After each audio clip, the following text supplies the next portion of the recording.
1 Reis, capítulo 19. 1 Reis 19, versículo... Bom, a gente vai fazer a leitura somente do versículo 1 ao 4. Mas você mantém a sua Bíblia aberta em 1 Reis 19. Diz assim a palavra de Deus. Acabe fez saber a Jezabel tudo quanto Elias havia feito, e como matara todos os profetas à espada. Então Jezabel mandou um mensageiro a Elias a dizer-lhe: faça-me os deuses como lhes aprouver, se amanhã, a estas horas, não fizer eu a tua vida, como fizestes a cada um deles. Temendo, pois, Elias levantou-se e, para salvar sua vida, se foi, e chegou a Berseba, que pertence a Judá, e ali deixou o seu moço. Ele mesmo, porém, se foi ao deserto, caminho de um dia, e veio e se assentou debaixo de um zimbro, e pediu para si a morte, e disse: basta, toma agora, ó Senhor, a minha alma, pois não sou melhor do que meus pais. Vamos falar com Deus. Pai querido, nós te agradecemos pela leitura da tua santa palavra, mais uma vez aqui nessa manhã. Mas nós clamamos agora pela atuação do Espírito Santo. Que o Espírito Santo nos dê da iluminação necessária para que consigamos compreender a tua palavra. Que ninguém saia daqui confuso, ó Deus, pelo contrário, mas que a tua palavra, através da operação do Espírito Santo, nos esclareça a mente, ilumine o nosso caminho, que seja mais uma daquelas manhãs em que, através da tua palavra, o teu povo é edificado e o teu nome é exaltado aqui nesse lugar. Mas para isso, nós necessitamos que o Espírito Santo, nesse momento, atue poderosamente em minha vida e na vida de meus irmãos. Em nome do Senhor Jesus. Amém. Nós estamos no meio da nossa série sobre aflições da alma. Já tratamos de muitos assuntos importantes, como amargura, culpa, solidão, aflições diversas. E essa é a terceira semana que nós tratamos exclusivamente da depressão. Um dos problemas mais recorrentes, mesmo no meio de cristãos. Nas outras 2 semanas nós vimos quando a depressão é causada por nosso pecado, por nossa culpa. Uma mente pesada, uma consciência pesada pela culpa, afunda a pessoa em depressão. Isso nós vimos como exemplo a vida de Davi. Ele próprio narrou no Salmo 32, que enquanto ele calou os seus pecados, o seu corpo, os seus ossos esmoreciam, fragilizavam, doíam pelo meu constante gemido diariamente. Nós vimos ali, através da depressão de Davi, de que uma depressão pode causar, inclusive, dores físicas, sinais físicos. Mas no caso dele, ele diz que ele resolveu o seu problema, sua tristeza profunda, quando ele confessou os pecados. Confessei meus pecados, e de ti não mais ocultei. Ele confessou os pecados do Senhor e se viu livre daquela tristeza, daquela amarra que o entristecia. Ou seja, há vários momentos, ou várias ocasiões, ou vários casos em que a depressão pode ser fruto, sim, de nosso próprio pecado. Um pecado não confessado pesa na alma, uma vez que nós estamos em dívida com Deus que é santo. Há uma pendência entre nós e o nosso Deus, então não há como ter paz. Por isso Jesus veio. Jesus veio para que nós tivéssemos paz com Deus, mas sem Jesus não há como ter paz. O que é a tristeza? O que é um abismo profundo de lágrimas, ocasionado pelo próprio pecado. Nós saímos daqui incentivados a fazer uma retrospectiva de nossa vida e verificar se há algum pecado oculto em nós que nós ainda não confessamos ao Senhor, que ainda não trabalhamos direito. Por exemplo, há pessoas que ocultam seus pecados chamando-os por outro nome, chamando de temperamento, por exemplo. É pecado. Enfim, Deus falou conosco naquele domingo. Domingo passado, no Salmo 73, nós vimos que Asaf, um grande homem de Deus, um levita, um ministro da casa do Senhor, também caiu em um poço de tristeza, porque ele começou a invejar os homens de fora. Ele invejou a prosperidade, a saúde, o físico dos ímpios. E mesmo ele, um homem experiente como Asaf. Asaf foi selecionado por Davi para ser ministro na casa de Deus. Não era um homem qualquer. Ainda assim, ele tropeçou na inveja. E a inveja o fez sentir muita tristeza, que ele caiu em depressão. Nós aprendemos com Asaf que a depressão pode ser resultado de padrões mundanos, de expectativas não bíblicas. É aquela pessoa que quer que a sua família seja igual à família lá do mundo, por exemplo. Que a sua vida financeira seja igual à vida financeira lá do mundo. Que a sua forma de se divertir, que seus relacionamentos amorosos seja igual ao relacionamento lá de fora. Aí são valores mundanos que moldam a vida do cristão, e o cristão faz uma comparação entre sua vida e a vida do outro e cai em depressão. Por exemplo, eu falava aqui que um exemplo disso é aquelas pessoas que acreditam que o relacionamento conjugal é igual de novela, é igual de conto de fadas. É quando você cai na realidade que você descobre que são dois pecadores que casaram e que mantém-se um casamento, muitas das vezes pelo compromisso firmado por Deus, pelos votos feitos, e o Senhor honra esse compromisso. Ou seja, dispensa o parâmetro mundano para perseguir o parâmetro bíblico de vida, aí você tem a sua vida transformada. Quantos crentes caem em depressão por frustração? O mundo disse como deve ser uma vida profissional bem-sucedida, e a gente acredita. O mundo dita como deve ser uma família bem-sucedida, e a gente acredita. O mundo dita como deve ser a criação dos filhos, e os filhos bem-sucedidos, e a gente acredita. E nessa perseguição por padrões mundanos, não bíblicos, a gente cai em depressão, como aconteceu com Asaf. Asaf curou a sua tristeza entrando na presença de Deus. Ele próprio diz: então entrei no santuário e atentei para o fim deles. Ou seja, quando Asaf entra no santuário, ele recupera a visão, a consciência, a percepção de que por mais que o ímpio esteja prosperando, por mais que o ímpio esteja em felicidade, por mais que o ímpio não sofra o que nós sofremos, tudo é passageiro. O ímpio passará com toda a sua glória. E nós confiamos no Senhor. Hoje nós chegamos na terceira mensagem sobre depressão. E vamos falar daqueles casos em que a depressão é fruto direto de um grande trauma, de uma grande aflição, de um grande problema vivido. É proeminente esses casos também. Para tanto, nós vamos olhar para a vida de Elias. Elias passou por isso. O grande profeta Elias viveu esse momento de dor, fruto de um trauma, resultado de uma grande experiência ruim que ele viveu. Queridos, eu começo dizendo então que uma das características mais marcantes da depressão é que ela rouba a energia. É o que todos nos dizem. Converse com um irmão que passa por esse problema, que ele vai, em outras palavras, dizer isso. Vai embora é energia. Vai embora, em primeiro lugar, é o vigor. Uma mulher que luta contra a depressão fez o seguinte relato. Preste bem. A depressão é seu pequeno inferno pessoal, desconhecido por todos, além de você e o Senhor. É muito doloroso. A situação mais devastadora que já passei. Faz a pessoa se sentir impotente, sem esperança. É muito cansativa. Quase tudo que você faz exige muito esforço. Em alguns dias, um simples ato de sair da cama já configura uma grande batalha.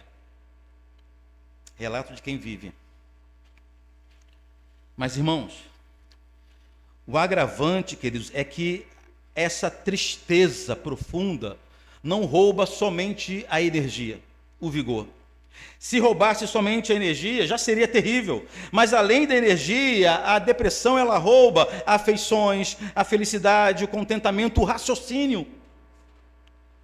Na mensagem da semana passada, nós vimos que Asaf disse exatamente isso.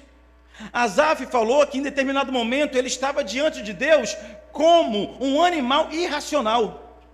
Perdeu a capacidade de entender as coisas da forma que as coisas são. Perdeu, esqueceu, por exemplo, da palavra de Deus, esqueceu tudo que ele aprendeu ao longo da vida, tudo que ele pregou, tudo que ele ensinou ao longo da vida. Asaf diz que ele estava igual a um animal irracional, por isso que, quando ele volta para a presença de Deus, ele recupera, entre outras coisas, a racionalidade, a condição de avaliar, de julgar bem as coisas. Ou seja, a pessoa em depressão, ela tem sua capacidade de raciocinar devidamente comprometida. É um cenário, irmãos, desanimador, sem energia, com raciocínio comprometido. A depressão torna-se uma forma de monstro que conduz a vida da pessoa contra a sua vontade. Ninguém deseja um estado desse. A pessoa é arrastada para o poço, é arrastada para o abismo, e a figura aqui é de algo maligno, um demônio gigante, um monstro imenso que faz isso com a vida. É quando o cristão, sem perceber, está entrando em um mar de lágrimas. No livro O Peregrino, John Bunyan, ele cita que isso aconteceu com um cristão, o peregrino da história. Quem já leu o livro O Peregrino? Cristão passou exatamente por isso. Cristão, para quem não conhece o livro, é uma alegoria, né? uma ficção escrita pelo puritano John Bunyan, há mais de 400 anos, prisioneiro ele, estava em prisão, e ele teve um sonho, e depois ele escreveu em um livro esse sonho, que é a caminhada de um peregrino até a Cidade Santa. O nome do peregrino é Cristão. Ele conta que em determinado momento, o Cristão e o seu companheiro Esperança, as analogias são ótimas no livro, né? Cristão e seu companheiro Esperança, sem perceber, entraram na propriedade do gigante Desespero. John Bunyan descreve assim, preste atenção: o gigante levantou-se cedo e, andando por seu campo, apanhou Cristão e Esperança adormecidos em sua propriedade. Com a voz severa e mal-humorado, acordou-os e perguntou de onde eles eram e o que faziam em suas terras. Cristão e Esperança contaram que eram peregrinos, preste atenção, e que haviam perdido o caminho. O gigante respondeu: essa noite passada vocês me ofenderam, invadindo as minhas terras e dormindo em meus campos. Por isso, tem de me acompanhar. John Bunyan termina esse pequeno relato dizendo o seguinte: assim foram obrigados a acompanhá-los, porque era mais forte que eles. E o cristão passa por um momento de depressão, em plena caminhada.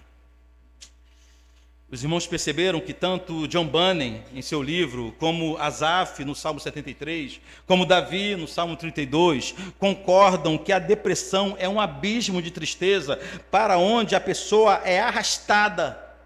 Um gigante assustador, muito mais forte do que os peregrinos. Essa figura utilizada por John Bunyan é perfeita para narrar o momento de vida de muitos de nós. É exatamente assim que acontece. Mas olhando para o texto de hoje, a gente percebe que isso estava acontecendo com o grande profeta Elias. Com Elias, irmãos, não era comigo não, com Elias. Se tivesse acontecido comigo, tudo bem. Mas vocês sabem quem foi Elias? Lembra quem foi Elias? Elias foi simplesmente um dos maiores homens da história.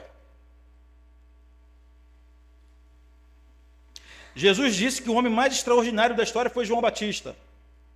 Mas quando o anjo esteve com Zacarias, anunciando o nascimento de seu filho João Batista, o anjo disse o seguinte: ele irá operar na força e no espírito de Elias. A referência do homem mais extraordinário da história era o profeta Elias. Quem apareceu no Monte da Transfiguração, ao lado de Moisés, conversando com Jesus, foi o grande profeta Elias. Elias, muito querido, um homem de fé. Não temos dúvida alguma que Elias é um dos gigantes da nossa história, um dos gigantes espirituais da nossa caminhada, da nossa fé. Porém, irmãos, mesmo sendo um gigante da fé, mesmo sendo um homem da estatura de Elias, ele foi arrastado para dentro de uma cova de tristeza. Ele foi arrastado contra a sua vontade para um período de lágrimas intensas. O período de vida de Elias, narrado aqui no capítulo 9, que nós começamos a leitura de 1 Reis, hoje seria diagnosticado facilmente como depressão. Elias chegou ao ponto de desejar intensamente a morte. Uma tristeza tão profunda. Nós vimos que a tristeza de Davi e de Asaf não foi tão intensa. Não podem ser classificadas como depressão severa, mas Elias sim. Elias chegou àquele ponto de achar que melhor morrer do que viver. O texto que lemos hoje, você vai manter sua Bíblia aberta, no versículo 1, que já lemos, diz assim, Acabe fez saber a Jezabel tudo quanto Elias havia feito e como matara todos os seus profetas à espada. Irmãos, a Bíblia apresenta Acabe como sendo um dos piores reis da história. E olha que ele reinava no reino do norte, em Israel, onde só teve rei ruim. Mas Acabe pode ter sido o pior de todos os reis. Quando a Bíblia apresenta Acabe, diz que ele fez pior do que todos os reis que vieram antes dele. Não satisfeito, ele casou com Jezabel, uma pagã, idólatra. E através de Jezabel, Acabe transformou Israel. Irmão, não era outra nação. Acabe transformou a Terra Santa em um grande altar de idolatria. Postes, ídolos, altares pagãos espalhados por toda a Terra Santa, por toda Israel. Israel inteira se desviou por causa de Acabe e de Jezabel. Quem governava, na verdade, era Jezabel. O profeta Elias era um dos homens, uma das vozes mais potentes contra o reinado de Jezabel. E por isso Jezabel o odiava. No início do capítulo 17, eu não vou ler, só para trazer o contexto, Elias apareceu profetizando uma terrível e duradoura seca. Por causa do reino perverso e por causa do povo ter se desviado do Senhor, Deus usou Elias para proclamar uma seca. Por anos não iria chover em Israel. Ou seja, Jezabel ficou mais feliz com ele ainda, não foi? Não é verdade? A Bíblia conta que depois de alguns anos, Elias voltou a Israel. E sua volta foi marcada por milagres. Mais ou menos 3 anos que Elias profetizou a seca e foi embora. Agora Elias volta e se apresenta, e a volta de Elias é marcada por manifestações sobrenaturais de Deus. No capítulo 18, tudo isso lá no capítulo 18 agora, Elias se apresentou ao rei Acabe, depois de 3 anos, no versículo 1, 2 e 17. Afrontou o rei Acabe, no versículo 18. Elias desafiou os profetas de Baal e do poste ídolo. Os irmãos se lembram desse episódio no Monte Carmelo. Elias exortou o povo de Deus ainda lá no Monte Carmelo. Elias zombou dos profetas de Baal, enquanto os profetas de Baal estavam se retalhando para tentar convencer Baal a responder com fogo. Elias zombava. Pensem na intrepidez desse profeta. Ele zombava dos profetas. E quando Elias orou ao Senhor, a Bíblia diz que caiu fogo do céu e consumiu todo o holocausto. Israel inteira viu que só o Senhor é Deus. Não satisfeito, Elias dá uma ordem e mata todos os profetas de Baal. 400 profetas de Baal e 400 profetas do poste ídolo. Um massacre de falsos profetas naquele dia. Elias ganhou o desafio, tudo isso no mesmo dia, irmãos. Elias ganhou o desafio contra os falsos deuses. Elias glorificou o Senhor. Elias eliminou os profetas. Depois disso, ele ainda fez o seguinte: ele orou e fez a chuva voltar. Depois de 3 dias sem chuva, ele orou ao Senhor e começou a chover novamente. Não satisfeito com isso, Acabe pegou sua carruagem e voltou para casa. E o texto diz que o Senhor capacitou Elias, que correu mais rápido do que a carruagem de Acabe, e chegou antes de Acabe. Um dia fenomenal. Um dia de fatos inacreditáveis.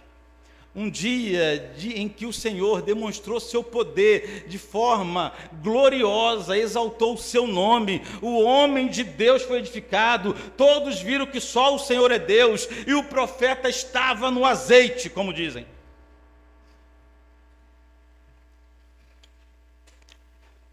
Foi isso tudo que Acabe contou para sua esposa, né? Imagina um homem chegando em casa: amor, A figura de Acabe aqui é de um homem frouxo. A figura que nós temos de Acabe é de um homem frouxo. Chega em casa, deve ter ido pensando, né? O que eu vou falar para Jezabel? Os profetas dela estão mortos. Estão mortos. Caiu fogo do céu de verdade, eu vi. Acabe pensando, imagino eu. Por isso que o versículo 1 diz que Acabe fez saber a Jezabel tudo quanto Elias havia feito e como matara todos os seus profetas. A reação de Jezabel que foi surpreendente. Essa mulher era endemoniada. A reação de Jezabel, ao invés de temer o que aconteceu, ao invés de fazer o que o resto do povo que estava no Monte Carmelo fez, que é reconhecer que só o Senhor é Deus, ao invés de se converter, ou no mínimo, temer o Senhor, Jezabel ignorou toda a demonstração de poder de Deus e mandou ainda assim matar o profeta Elias. Versículo 2. Então Jezabel mandou um mensageiro a Elias a dizer-lhe: faça-me os deuses como lhes aprouver, se amanhã, a estas horas, não fizer eu a tua vida, como fizeste a cada um deles.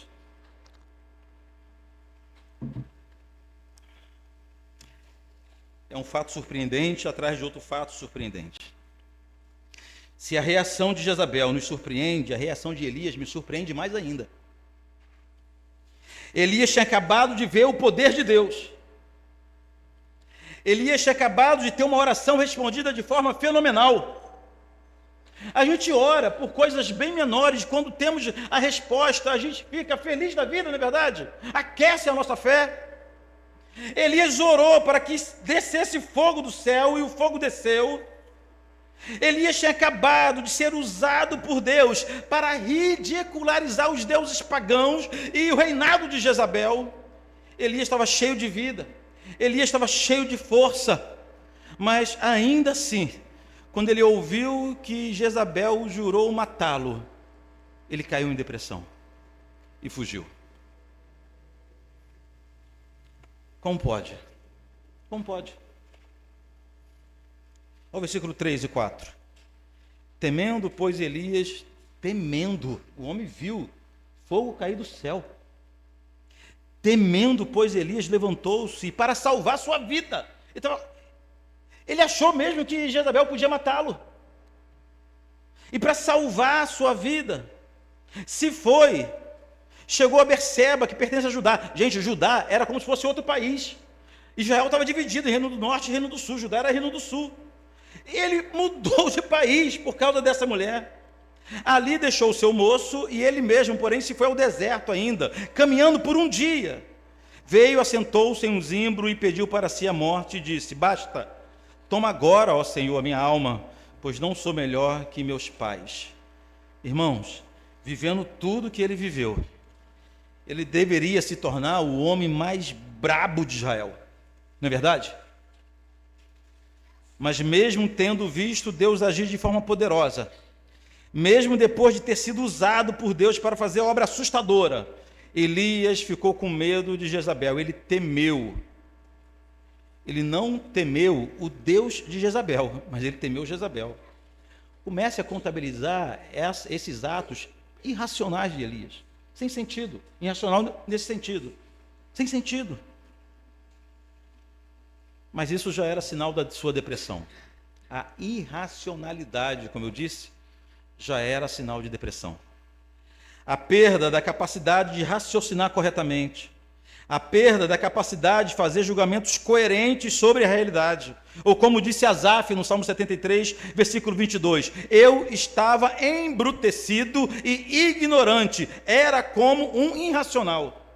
Elias esqueceu quem era Deus e o que Deus já tinha feito. A tristeza apossou-se do coração de Elias a tal ponto que levou ele a temer, levou ele a fugir, levou ele a se isolar e, por fim, a desejar a morte. Tudo mudou de uma hora para outra na vida do profeta.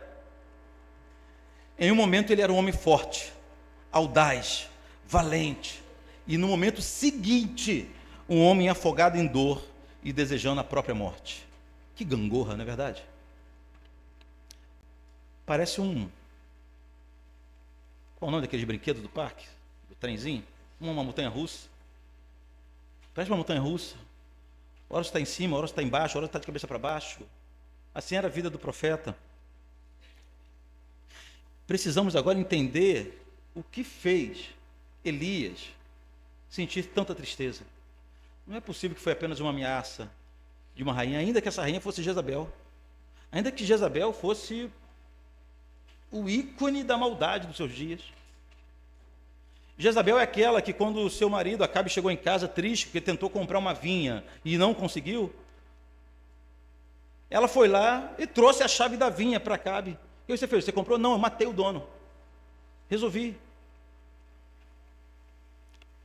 Mas ainda assim não faz sentido essa mudança brusca na vida de Elias.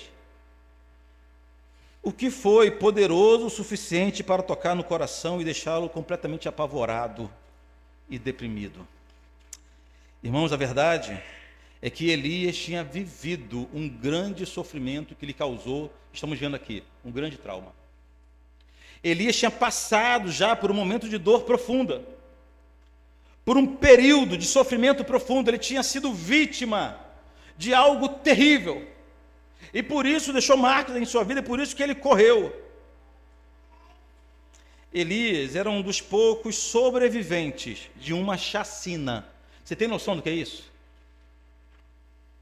Você consegue imaginar o que você está dentro de um grupo que está sendo exterminado, e você, por sorte na tua cabeça, conseguir sobreviver? Elias é um desses.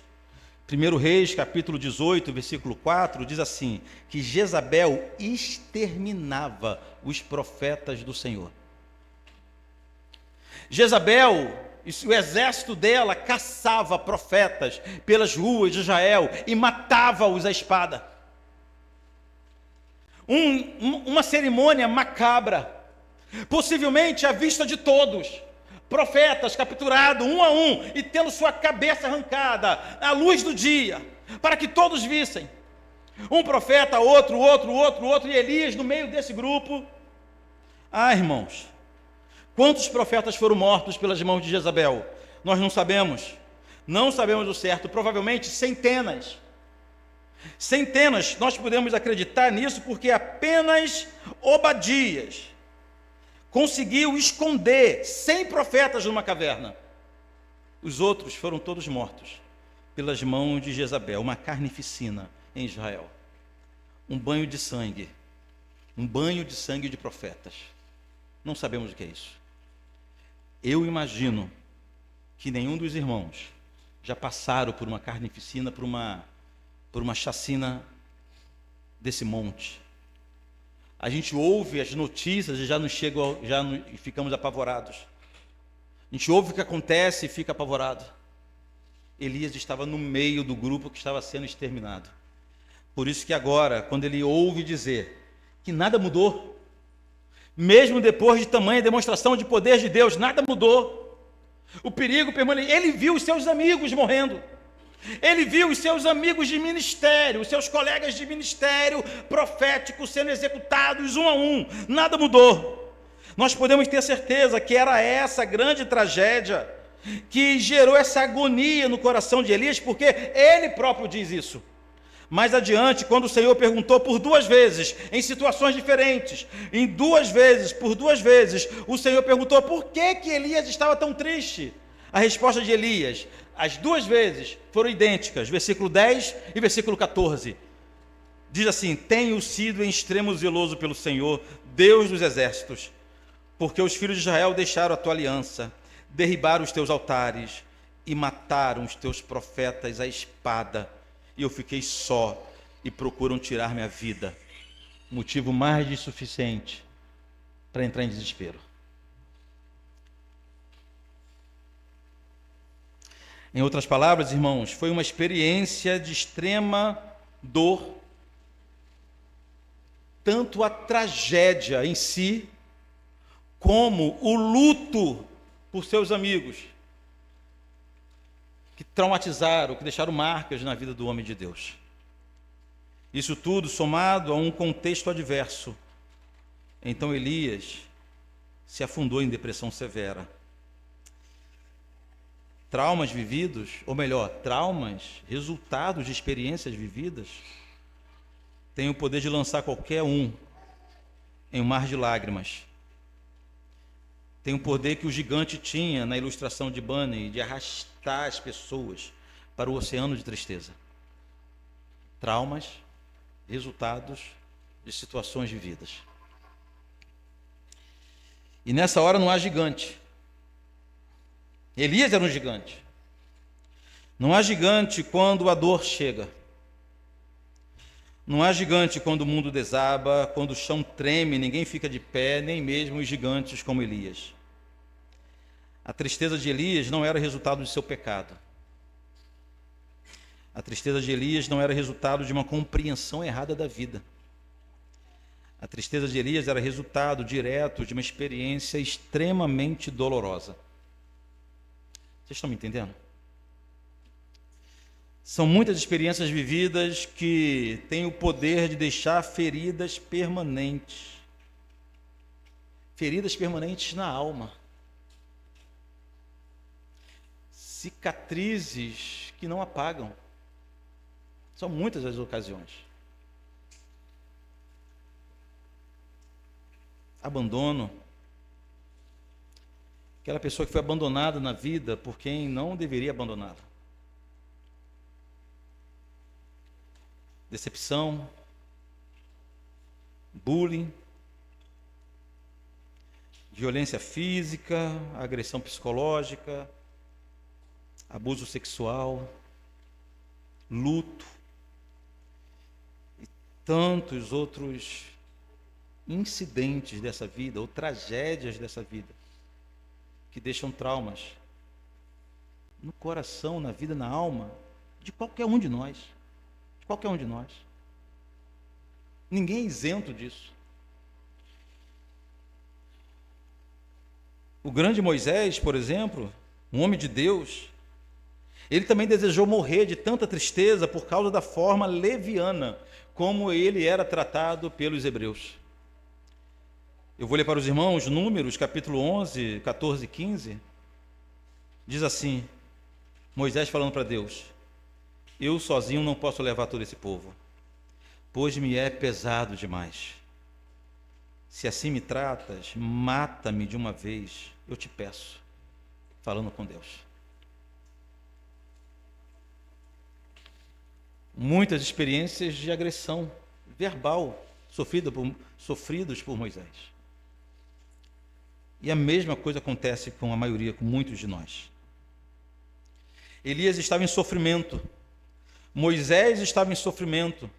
E uma multidão incontável de pessoas, nesse momento, estão em sofrimento. E é provável que até hoje, aqui entre nós, haja gente sofrendo, passando por profunda experiência dolorosa, que afetam a sua alma. Nós não podemos ignorar o sofrimento de ninguém. A maioria deles nós nem sequer sabemos. O irmão, a irmã está sentada do seu lado e você nem imagina a dor que ele tem carregado, suportado no coração. Mas preste atenção, queridos. A grande questão não é o tamanho do sofrimento, ou o tamanho da tragédia, melhor dizendo. A grande questão não é o que você viveu, ou o que fizeram contigo. A grande questão que nós iremos aprender hoje aqui no texto de 1 Reis 19 é o que nós fazemos com a tragédia que nos sobreveio. Aqui que está a marca. Aqui que está o segredo. Aqui que está a questão. É aqui que muitos de nós podem se pecar ou não.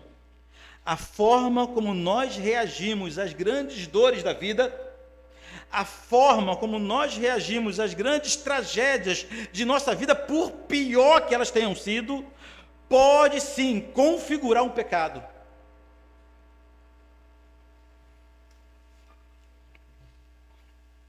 A reação de Elias foi uma reação natural, esperada, comum para quem vive tanta dor. Ele fugiu. Mas o Senhor tinha outra proposta para Elias.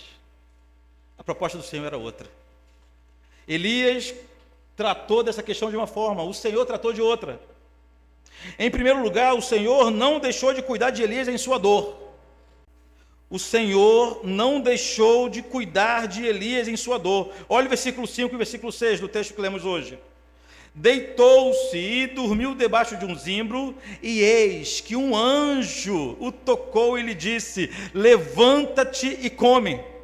Olhou ele e viu junto à cabeceira um pão cozido sobre pedras em brasa e uma botija de água. Comeu, bebeu e tornou a dormir. Queridos, aqui é fabuloso, porque nós percebemos que na dor intensa, preste atenção, é na dor intensa que a presença de Deus torna-se quase tangível, quase palpável. O servo de Deus percebe que não está sozinho na dor. O servo de Deus pode ficar de vez em quando com as vistas embaçadas, sem entender muita coisa, mas Deus apresenta-se aqui para Elias. Foi na forma de um anjo. O Senhor apresentou-se, foi até onde Elias estava, em seu oceano de lágrimas, em seu mar de dores, para cuidar de seu filho. O Senhor lhe deu comida, o Senhor lhe deu bebida e permitiu que ele permanecesse em sofrimento. Elias estava sofrendo, mas ele não estava sofrendo sozinho. Na fraqueza do servo de Deus, Deus está presente. É você que não vê, é você que não enxerga. Lembra dos discípulos a caminho de Emaús, depois da crucificação de Jesus? Já tinha ressuscitado. Jesus estava caminhando do lado deles, mas eles, cegos pela tristeza, não perceberam. O problema não está em Deus. O problema não está no Senhor. O problema não está no Espírito Santo. Eles não falham. O problema está na tua visão que é falha. E chega a acreditar, chega a pensar que está caminhando sozinho. O Senhor rompeu o silêncio de Elias. O Senhor rompeu sua solidão. Deus falou e alimentou seu filho. E é exatamente isso que ele ainda faz hoje em dia. Hebreus capítulo 4, versículo 15, olha o que a Bíblia diz. Hebreus 4, 15. Porque não temos sumo sacerdote que não possa compadecer-se de nossas fraquezas. Ele usa aqui a via negativa, o escritor dos Hebreus, mas o que ele está dizendo é que nós temos um sumo sacerdote que se compadece de nós em nossas fraquezas. Em segundo lugar, irmãos, Deus ordenou que Elias, mesmo com dor, não parasse de caminhar. Olha outra coisa difícil. Versículo 7 e 8. Voltou segunda vez o anjo do Senhor, tocou-lhe e lhe disse: levanta-te, come, porque o caminho te será sobre modo longo. Versículo 8. Levantou-se, pois, comeu e bebeu, e com a força daquela comida, caminhou 40 dias e 40 noites, até Horebe, o monte de Deus. Veja, irmãos, nesse momento, o Senhor não tratou da dor, especificamente da dor de Elias. Na verdade, Deus nem tocou nesse assunto.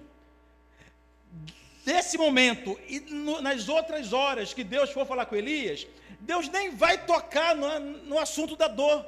E aí, meu filho, o que está acontecendo? O que você está sentindo? Conta para mim. Em outros momentos, sim. Mas nesse momento, irmão, se nós não conhecêssemos o Senhor, se nós lêssemos somente esse relato de Elias, se nós não conhecêssemos a palavra de Deus, se nós não nos lembrássemos que o Senhor é rico em misericórdia, rico em bondade, que Ele amou com amor intenso, que suas misericórdias se renovam em cada manhã, nós iríamos pensar até que nosso Deus é insensível, porque não há conversa. Deus chega, fala o seguinte: come e bebe e anda, não para, caminha. Deus sabia o tamanho da dor do seu filho. Deus sabia o quanto estava sendo difícil para Elias. Deus sabia o que Elias queria, que era pôr um fim à sua própria história. Mas para o filho de Deus, preste atenção, paralisar a caminhada por causa da dor não é uma opção. Não é uma opção. As palavras de Deus para o profeta não foram: seja curado. Eu te tiro daí. Não foi aquelas palavras positivas que a gente gosta. A palavra de Deus para o profeta não foi levanta e anda. Não foi desse sentido. A palavra de Deus para o profeta foi o seguinte, ó: coma, beba, levante, caminhe, mesmo doendo, mesmo sofrendo. Não há um único caso na Bíblia em que Deus tenha concordado com o isolamento e a paralisação. Não há um único caso. A não ser momento rápido para o cristão, para o filho de Deus, é orar, clamar, falar com o Senhor, mas a caminhada não pode parar. Tem gente que identifica que o dia mais estressante na vida de Jesus, depois do Calvário, foi o dia que ele recebeu a notícia da decapitação de seu primo João Batista. E a Bíblia diz que ele queria ir para o monte orar, mas a multidão o oprimia, o perseguia. Aí ele fala, prega, multiplica os pães, tudo no mesmo dia que ele ouviu uma notícia triste que o deixou muito entristecido. A única forma que um cristão deve reagir à dor é não parando, apesar da dor. Em terceiro lugar, ao invés de resolver o problema de Elias, o Senhor apenas ordenou que ele trabalhasse. Preste atenção nisso. Versículo 15 e 16, de 1 Reis 19. Disse-lhe o Senhor: vai, volta o teu caminho para o deserto de Damasco, e em chegando lá, unge Azael, rei sobre a Síria, e Jeú, filho de Níci, ungirás rei sobre Israel também. E Jeú, filho de Níci, ungirás rei sobre Israel, e também Eliseu, filho de Safate, de Abel-Meolá, ungirás profeta em seu lugar. Em outras palavras, Deus estava falando o seguinte para Elias: você vai sentir um refrigério, não porque essa dor vai passar, mas é porque apesar dela, você vai continuar trabalhando. Deus não deu um melhoral, um Doril. Deus não deu... Deus nem tocou no assunto. Deus falou o seguinte: homem de Deus, você vai continuar trabalhando. Vai vir um refrigério,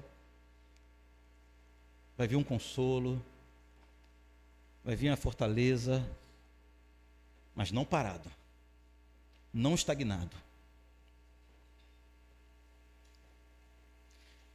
Eu vou abrir um parênteses aqui para dizer que eu nunca entendi quando alguém disse para mim que não veio ao culto porque não estava bem. Não acordei bem. Eu não estou falando de problema de saúde sério que impossibilita a caminhada, não. Não estava bem. A gente respeita, considera, ninguém é obrigado. E vocês são testemunha, trato com enorme carinho e compreensão todo mundo, mas conscientemente não faz sentido. É mal que nós vamos para a presença de Deus, que nós nos unimos à congregação. Se está ruim, difícil, fora da comunhão do corpo, ou seja, se está ruim, difícil na comunhão do corpo, imagine fora da comunhão do corpo. Elias teria que voltar a exercer seu ministério profético, ungindo o rei, ungindo o profeta em seu lugar, não poderia parar a caminhada. E por fim, o Senhor revelou que Elias não estava só. Eis aqui uma grande questão, irmãos. Você se sente só, mas você não está só. Havia uma congregação dos filhos de Israel, fiéis ao Senhor, iguais a Elias, capítulo 18 do texto de hoje. Ainda o Senhor falando a Elias: também conservei em Israel 7.000. Não é 1 ou 2 ou 3 ou 100, 7.000. Conservei em Israel 7.000. Todos os joelhos que não se dobraram a Baal e toda a boca que não o beijou. O que o Senhor está falando para Elias nesse ponto é o seguinte: homem, você tem irmãos, tem gente como você, que possivelmente, nesse momento, estão sofrendo como você, mas permanecem lá. Tem gente que passou pelo mesmo luto, pela mesma dor, que viu o mesmo massacre acontecer. Tem gente que sente no seu coração o mesmo medo de Jezabel, igualzinho você, mas não desistiu, não parou, não paralisou. Porque o segredo está justamente em não parar. Irmãos,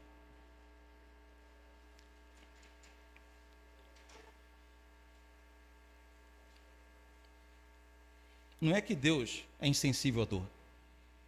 é que Ele sabe o que é melhor para a gente. Olhando para como Elias reagiu ao sofrimento, caindo em depressão severa, e como o Senhor tratou de Elias, podemos chegar a algumas conclusões, e eu vou partindo para o final. Primeiro, biblicamente, o que causa depressão não é o trauma, mas é a maneira como reagimos ao trauma. Você pode não acreditar, mas você pode reagir diferente. Enquanto eu falo, você está pensando assim, mas pastor, você não sabe o que eu estou vivendo. Deus sabe. A palavra de Deus sabe. E a palavra de Deus nos garante que você pode reagir diferente, não na tua força, obviamente, mas na força do Senhor. Se você pode escolher o caminho do isolamento, o caminho de cultivar essa dor, de viver relembrando o que você sofreu. O resultado disso será o aprofundamento de sua dor e a paralisação de sua vida.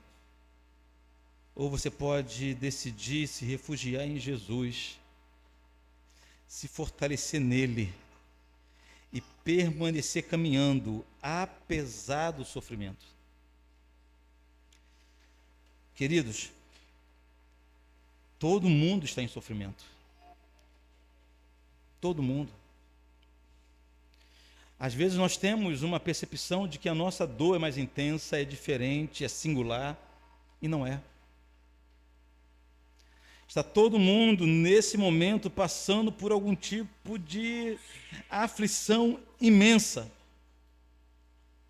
Nossas dores não são as maiores, nem as mais intensas do que as dos nossos irmãos. O sofrimento é a marca permanente do povo de Deus. O sofrimento é companheira permanente de nossa caminhada, e o nosso Senhor Jesus nos garantiu isso. Não há um filho de Deus que não passe por esse mundo, por essa história, sem intenso sofrimento. 2 Coríntios 4, versículo 8 e 9. Olha o que diz a palavra de Deus. Em tudo somos. Paulo não falou em tudo sou, ou em tudo você é. Paulo está falando para uma igreja que recebeu essas mensagens de Paulo, essa palavra de Paulo, como nós devemos receber hoje. Em tudo somos atribulados, porém não angustiados, perplexos e ficamos assustados, mas não desanimados, perseguidos, mas não desamparados, abatidos. O crente pode estar abatido, sim. O crente, ele não é aquele que vai viver o dia todo, a semana toda, todos os dias, de glória em glória, de fé em fé, sempre cantando, sempre sorrindo. Não, o crente, ele é abatido, porém não destruído. É a palavra de Deus quem diz, não sou eu. Qual é o segredo de Paulo? É o mesmo que nós devemos colocar em prática, é confiar em Jesus. Evangelho de João 16, capítulo 33. João 16, 33, Jesus disse o seguinte: estas coisas vos tenho dito para que tenhais paz em mim. No mundo passais por aflições, mas tende bom ânimo. Eu venci o mundo. Jesus nunca garantiu que tiraria nossa dor aqui nesse mundo. Pelo contrário. Vimos que ele afirmou que nós teríamos muitas aflições nesse mundo. O que ele garantiu é que ele estaria do nosso lado sempre. Sempre. Nós não andamos sozinhos. A presença de Jesus vai nos consolando, nos confortando, nos fortalecendo.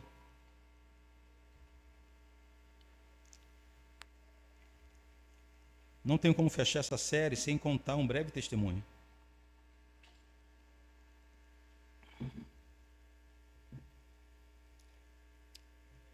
A primeira mensagem sobre depressão, há 2 semanas, eu estava preparando ela às vésperas de completar 1 ano que o Senhor levou o nosso filho Tiago. E falando de dor, escrevendo sobre dor. Aquela foi uma semana difícil. Mas deixa eu te contar uma coisa. Todos os dias são difíceis. Para nossa família em especial, desde o dia 26 de março do ano passado, todos os dias são difíceis. Não tem um dia que eu não olhe para aquele apartamento e pense o seguinte: está faltando um garoto. Não tem um dia. A gente evita ficar falando isso o tempo todo, eu e Tati. Mas eu entro no quarto das crianças e lembro que teria outra cama lá. A gente sai para viajar, para passear, e no carro eu vou lembrando, está faltando um menino aqui.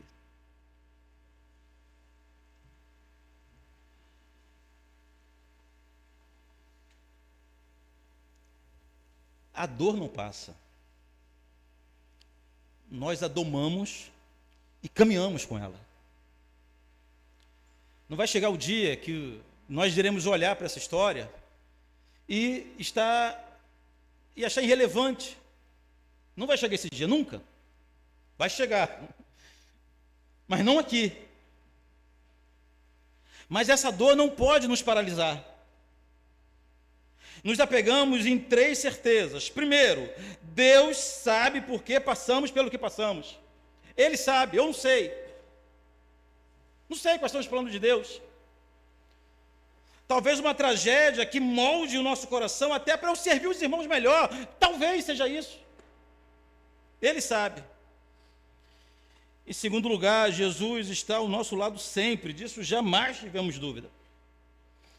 Jamais tivemos dúvida de que foi Ele quem operou o tempo todo em nossa vida, em nossa história, inclusive não permitindo que essa tristeza tamanha se perpetue em nossa vida.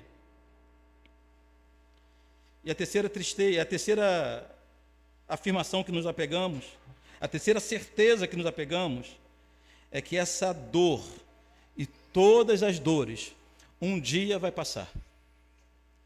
Irmãos, eu só não posso te garantir que vai passar hoje ou amanhã. É mentira eu te garantir isso. Eu estaria mentindo para você. Eu já disse aqui que é falso o evangelho do pare de sofrer.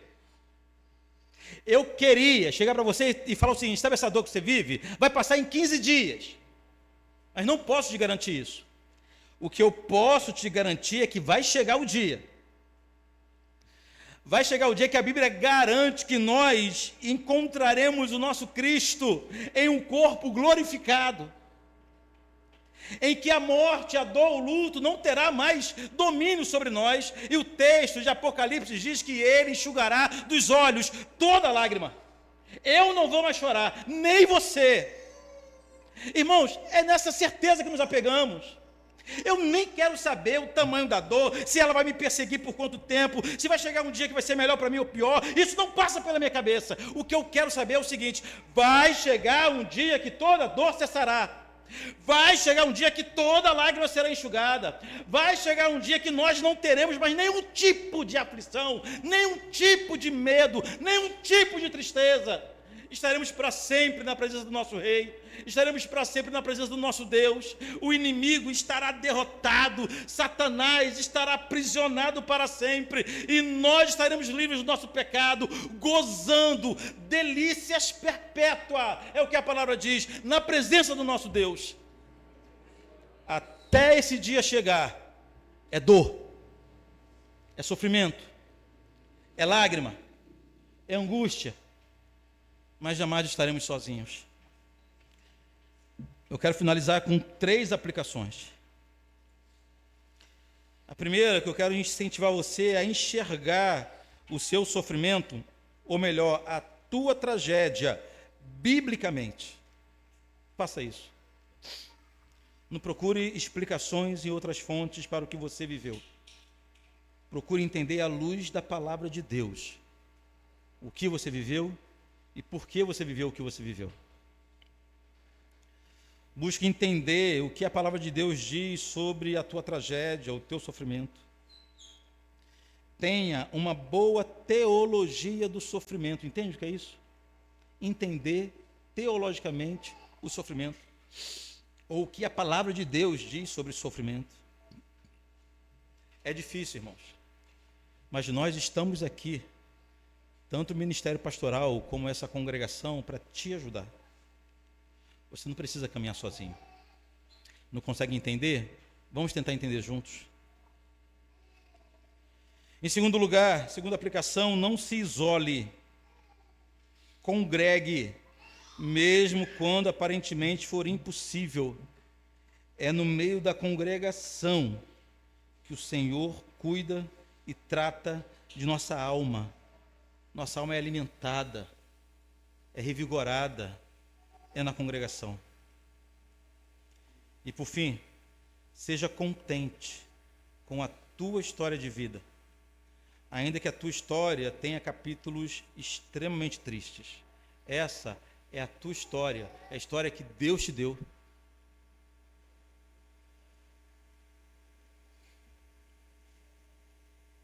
Relembrando Asaf, você é que pensa que a história do outro é melhor do que a tua. Se contente com a tua história. Deus permitiu, irmãos, você passar pelo que você passou, eu tenho certeza disso. Deus, ele governa a história, ele nunca perdeu o controle, ele nunca perdeu o governo da história. Ah, pastor, mas aquelas grandes tragédias não aconteceu sem permissão de Deus, por mais que seja muito dolorido. Se Deus permitiu, ele sabe por quê, ele tem um plano por quê. A nós nos basta sermos contentes com o que o Senhor nos deu. Nós vamos terminar cantando um hino de nossa tradição, o nosso boletim. Tem um hino 398 do cantor cristão. Esse hino tem quase 200 anos que foi escrito. A história desse hino é fabulosa, é revigorante.